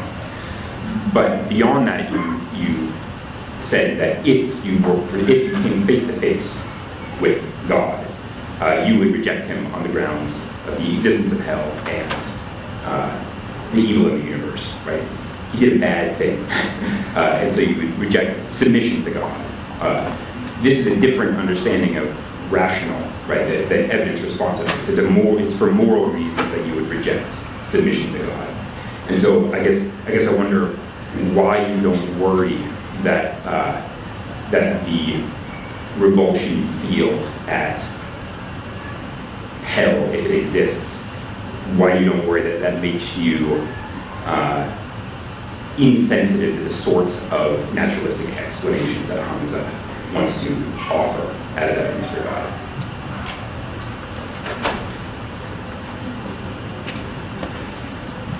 Yeah, I don't think having a moral reservation to a book like the Quran is the same thing as being angry. If that God did exist, I might choose to be angry at that God. I think what's happening here is that what I say about the Quran and Allah and Muhammad makes you angry. And so you project that anger back on me. And you think that I'm angry, therefore, because you think what I'm saying makes you angry. So psychologically, I can't be angry at something that doesn't exist. And to answer your question, science is observation. Basic science is observation. Science builds from the bottom up. Science can test hypotheses from the top down, but the hypothesis falls if the observation doesn't fit. So if I did come face to face with a deity, and there was evidence and proof of it, and I could shake his hand or whatever, then my acceptance of the existence of that being could be very positive. It doesn't follow that I would necessarily respect and admire that being. I might say, okay, Allah exists, but he's beneath my dignity of worship. I would never bow down. I would never submit to them. I would rather spend an eternity in hell with the skin being burned off my arms and being regrown than pretend to worship such a monster that would create a thing like hell. And when I say something like that, a lot of you get angry and you think, oh, Dan's angry, right? But wouldn't you be angry? Wouldn't you be angry at somebody who used threats of violence to make their point? As I said earlier, any system of thought that contains a threat of physical violence is morally bankrupt. If you want to call that anger, fine. I just call that a moral outrage at the kind of thinking that has for a book that contains thoughts like that. So I think it was Richard Feynman who said, it was Feynman, the first principle in science is that you should not fool yourself, and you are the easiest person to fool. If you come to a religion that you're born into or that you adopt, you are fooling yourself. You are deluding yourself. Science is a way to externalize and get outside of that and say, I'm going to follow science wherever it leads. Notice that Hamza did not actually answer the question. He just said we'll have to cross that bridge when it comes to it. But the question is very simple. Since we do know about thunder and lightning, Thor does not exist. Thor is gone. We have the day of the week. Thor does not exist. And if you're basing your evidence for Allah on a gap of a lack of understanding about the origin of the Big Bang, which is the argument that you presented today, was your leading argument of why it's consistent with Allah, His question is, what if that gap does close? What if it turns out that there is evidence for the multiverse? And by the way, the multiverse is admittedly a hypothesis, but so is God. They're both hypotheses. By the way, the multiverse is a simpler hypothesis than a creative being who has this complex mind. That takes more. If you're going to follow Occam's razor, a multiverse is a simpler idea than this idea of this being that exists without any explanation of its own. So you did not answer the question, and I think I did answer your question. I would believe, yes, if there were evidence, I would believe, and I would say I was wrong. I would admit it, but it doesn't follow that I would admire or respect any of those gods in the revealed religions.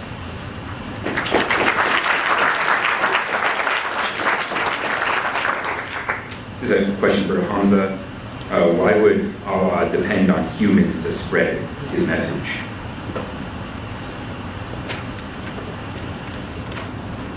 Thank you for the question, dear questioner. Why would Allah depend on humans to spread His message? Well, there are two things here. First and foremost, we believe that we don't guide people, we don't bring people to the truth. I mean, we believe that, between the fingers of Allah is the hearts of man. And the word qalb, which is heart, means something that wavers. And our hearts always waver, don't they? And we believe that's in the control of God. So what we're saying is we don't really guide anyone.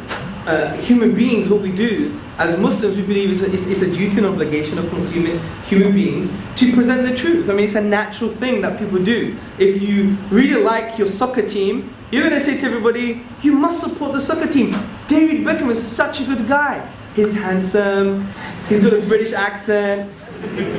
Okay, he sounds sometimes like a woman, but that's a different story, yeah? But the point is, he used to play for Manchester United, so you gotta support that team. The truth of that team. Similarly with people's worldviews, that this is something more important because you purpose and meaning in life, so you're going to promote it. Just like this is why we have groups like Cash. I mean, why are they there? To come together, start discussing different ideas and maybe their particular worldview. So it's a natural thing. So God is telling us, you will be rewarded spiritually as a result of calling people to this beautiful religion. And we believe if you call people to the values of Islam, you will solve things like poverty. Like the number one economic problem in this planet is the problem of distribution of wealth. Capitalism is a sick disease that, in my humble opinion, must be eradicated, intellectually of course, as best as possible, because according to UNDP report, for example, there are 250 people who own more wealth than 2 billion people on this planet. But we have enough resources. It's an outdated geopolitical myth that there's not enough resources. According to the Food Agriculture Organization, there's enough calories on this planet to feed about 3 planets.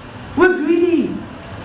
That's what capitalism has done for us. The professor from Maryland University, Professor Koran, actually says that the aspect of greed supports the capitalist model. Growth, growth, growth. So the point is, when we call people to this beautiful religion, not only is it saving you from this damnation, but also it's actually solving human problems, like poverty. This is why the Jews, when Islamic values like economics was implemented in history, the Jews came to our lands. For example, a rabbi, and you can find this letter in the book called Constantinople by Philip Mansell. And a rabbi writes from 1453, and he says, "O my brethren, O my Jewish brothers, come to the land of the Turks, the land of the Muslims. Rich are the fruits of the earth. We're not oppressed with heavy taxes. We have freedom, and we live in peace." That's because some of the values of Islam, like economic justice, the distribution of wealth, was apparent. This is what we want for people as well. It's not just about this kind of metaphysical thing, we're going to save you from hellfire, you're going to feel closer to God, you're fulfilling your own purpose, which is all very important, but it's also about dealing with human problems. And we believe we should be having discussions. What does Islam have to say about economics?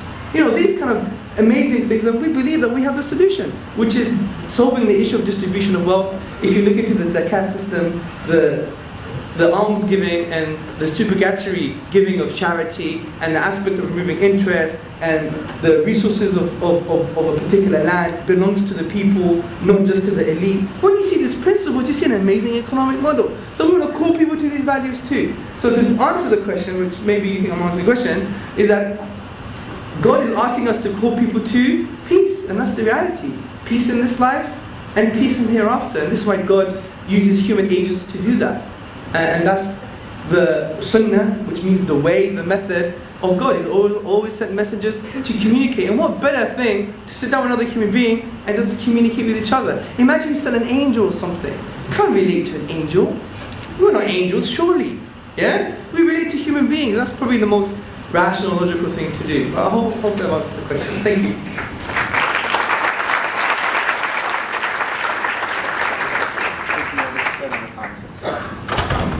How much time was there? Okay.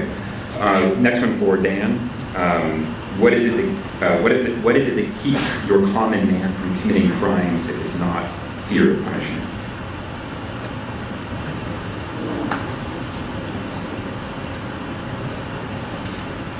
There are some people that do need the fear of punishment. On the bell curve of human characteristics, there are some people over here on the tail end, the sociopaths, the psychopaths, who are not mentally healthy for either genetic or environmental reasons. We don't understand why. In fact, 4% of our species are sociopathic. We do need to build jails and have systems of justice for those people. But the general body, most of you in this room, I think, it's not the fear of punishment that's making you be good. Are you trying to tell me that if it weren't for God or for the law, you're going to go out and start raping and killing? Is that what you naturally are as a human being? We come prepackaged with instincts that are positive and negative from our ancestors. We come prepackaged with instincts toward altruism, toward empathy. We share that with other primates and other animals who also cooperate and share because it's good for the species. We're a social species. We evolved from ancestors who found it beneficial to cooperate and share and have these altruistic, empathetic impulses. Why do you hold the door open for the person next to you? Why do you, without thinking, reach to grab a baby that's falling? That happened to me once. These are natural instincts. We are naturally good people on balance. It depends where you fall in that bell curve. So we don't need laws for that. We only need laws for the extremes. If you read the headlines, it makes it look like, whoa, the human race is really violent. But actually, Steven Pinker's new book, The Better Angels of Our Nature, shows we're actually less violent now than ever.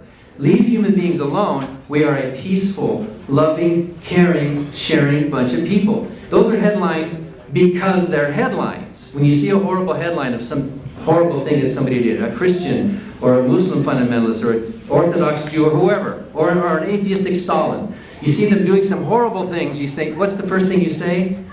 What an inhuman thing to do. We assume that the human thing to do is good, kind, sharing, compassionate, altruistic, which comes with us through our evolutionary heritage. So, I can tell you right now, I'm not holding the door open for the person behind me because I'm afraid I'm going to be punished if I don't, or because I want reciprocal altruism from that person if I don't do that.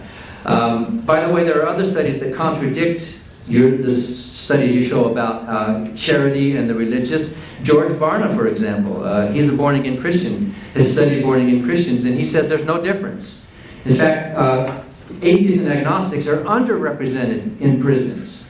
And besides, it's irrelevant. If some people do need religion to be good, to be charitable, that kind of diminishes their moral impulse for being good because they're afraid of going to hell, or because they want to get rewarded in a heaven forever. But the average believer, it's kind of like saying, oh, look at how the behavior of children improves dramatically during the middle weeks of the month of December.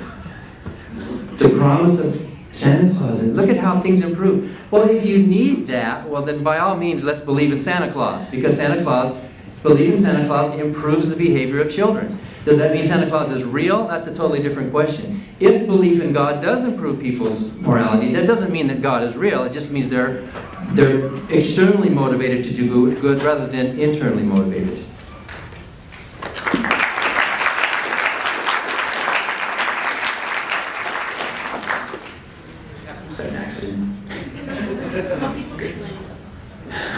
Is another for Hamza, more on the natural explanation stuff. The question is, does God influence people's lives in some kind of empirically measurable way? I know you cited the well-being research that shows that people who participate in religious institutions are frequently happier. I think the question is there, well, that's any religious participation, right? Is there some reason to think that Allah,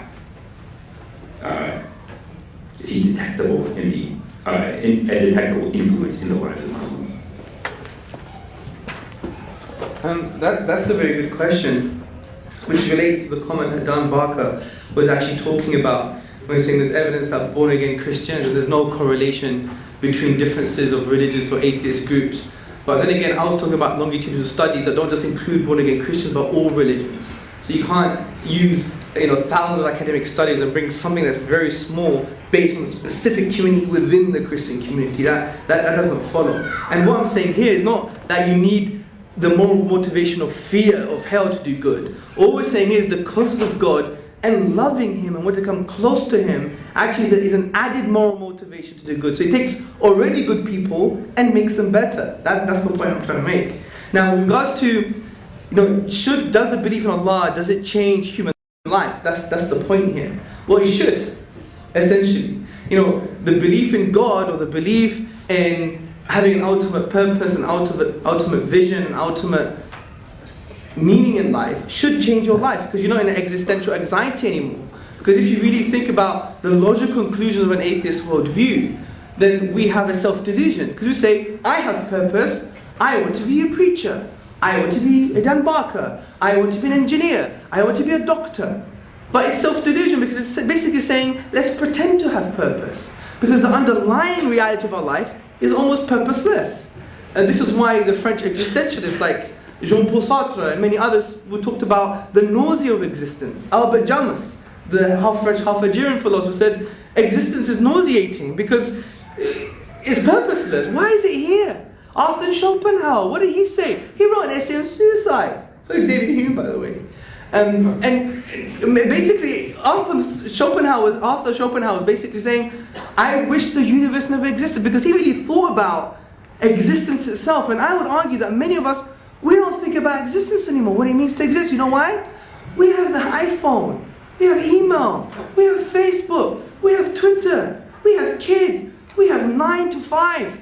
Or in America, it's like 8 to 8. You guys work too hard, man. Yeah? You have capitalism, the drive to earn more. We define ourselves by a lot of external things sometimes, unfortunately. Yeah? So the point is, we have all these things that veil our thinking. There was a Times magazine study done that took normal professionals and said to them, think about your life for 12 hours. No work, no nothing, think.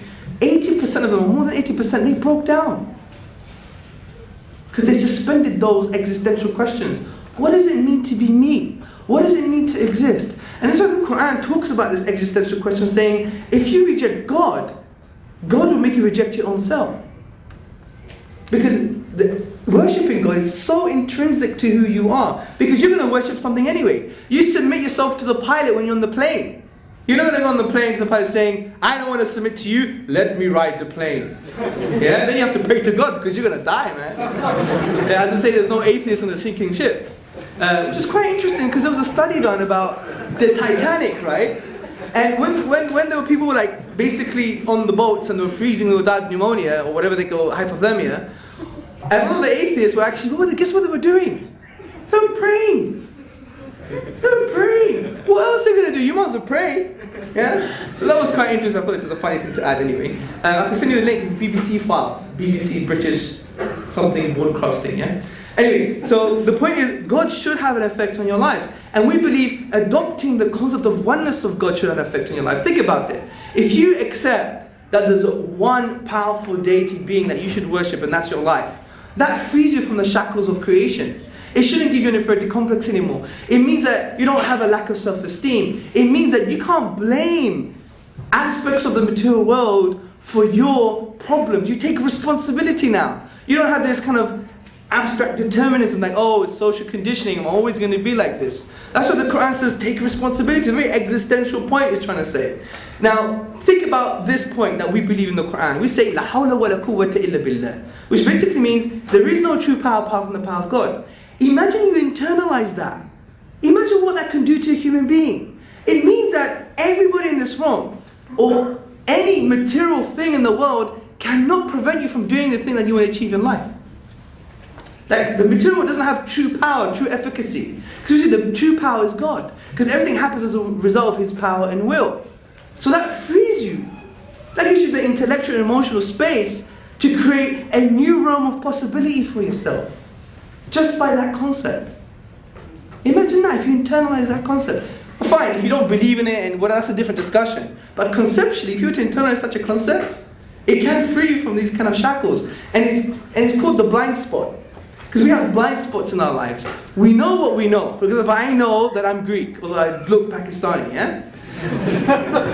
I know, for example, that I have a white shirt on, right? I know I've gained weight recently, yeah? It's your pancakes, beautiful American diners are the best, man. Wake up in the morning, have your cakes, overeat cakes, eggs over easy, beautiful. That's capitalism.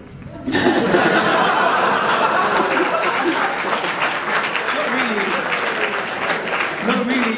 It's called food. It's a bit of a difference. I mean, communists don't eat, socialists don't eat. You know what? The only people that eat are capitalists. Yeah? Anyway, so the point I'm trying to say is, I know that I know certain things, but I also know that I don't know certain things. For example, I don't know anything about rocket science, so I know that I don't know about rocket science. But there's an aspect of our life that we don't know, that we don't know, that we don't know. And that's what you call the blind spot in your life.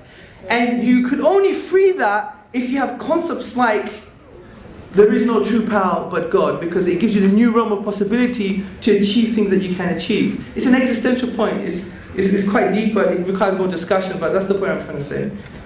TikTok? Thank you.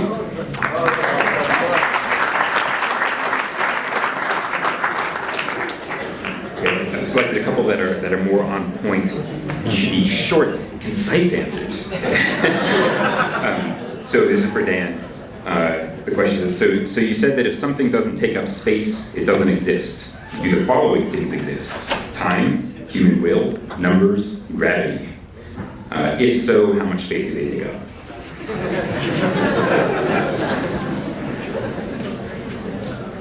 So who's the preacher? You're so influential, man. You barely touched on the answer, but I agree with you. Any chance to preach? I was a preacher. Did you know the word reverend was a typo? Did you know that? The first letter was originally an N.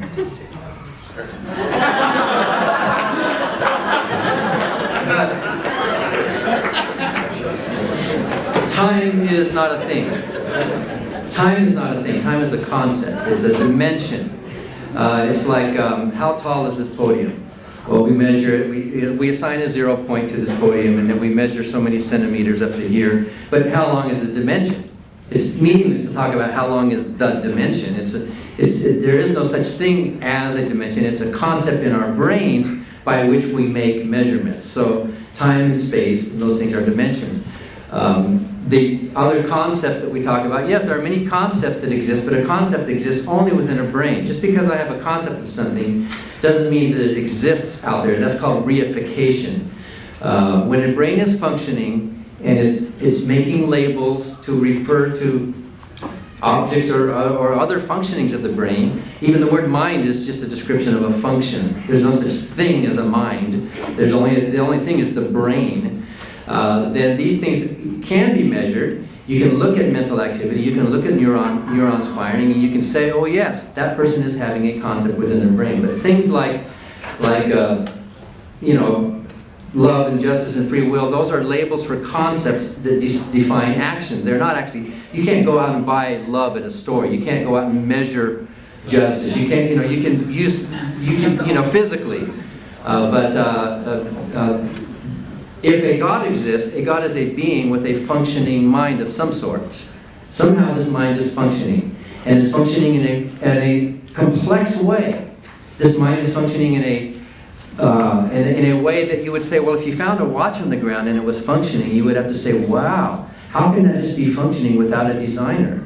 Well, isn't the mind of the designer even more functional and more complex than the thing that it designed? If there is this all-powerful Allah, its functioning brain has to be some kind of a thing up there, and by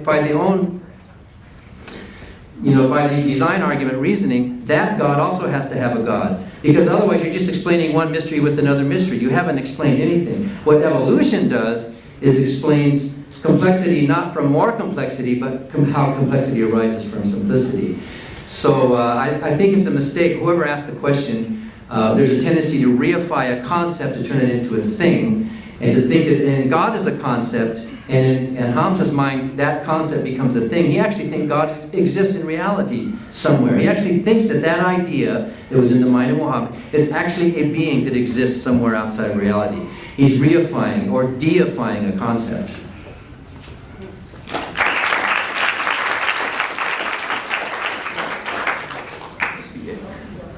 Then we're pretty much out of time. One more question. Again, a pretty focused one. The writing styles of the authors Emily Dickinson and E. Cummings are very unique. Does this make them messengers of Allah? Yeah, that's a very good question. What do you mean by unique? That's the question. Now, I would argue that if you look at every single piece of literature, if a blueprint exists, you can emulate its literary form. For example, in English language, we have the iambic pentameter. In Greek language, we have various forms. In the Arabic language, we have poetry, for example, that have to adhere to the 16 rhythmical patterns called the al-bihar, and so forth and so forth. You have these literary forms. I'm not talking about aesthetic reception. How do they use the rhetorical devices? Where are the embellishments? Where is the eloquence? We're not really talking about this. Well, that's an argument in itself. I'm talking about the structural features of a particular language. When you speak in English, there's only certain forms that you could speak in. Poetry, normal speech, prose, half prose, etc. What kind of poetic forms you use. Those are not entirely unique. You just have to use them because you're expressing yourself in a particular language.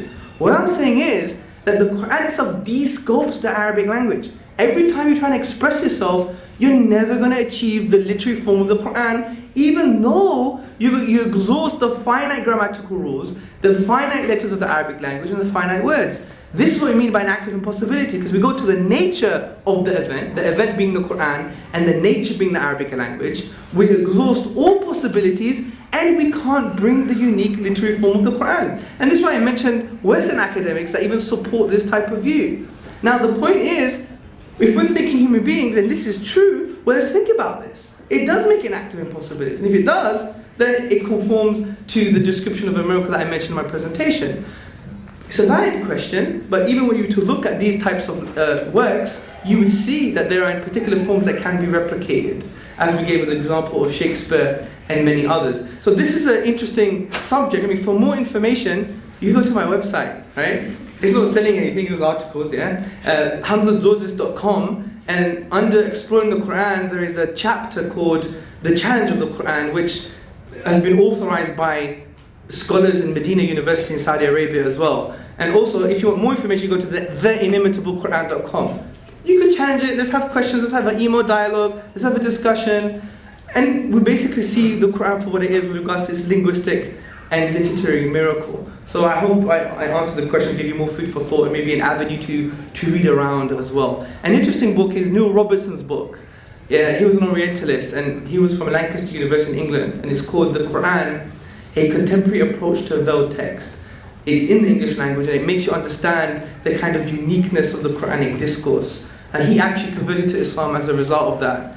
It's a high academic study, but it's also done in a layman language. So it's Neil Robinson, The Quran, I forgot what I said. It must be, I don't know, what is it? That's it. Something.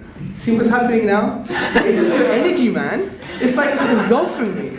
No, I'm only kidding. Anyway, just type in Neil Robinson and the Quran, A Contemporary Approach to a Veiled Text. There you go. I found it eventually. Thank you. Anyway, very nice having you guys. Thank you for hosting me. I'm from Britain. I went through immigration, which was a great thing. Thank you. Yeah? Thank you very much.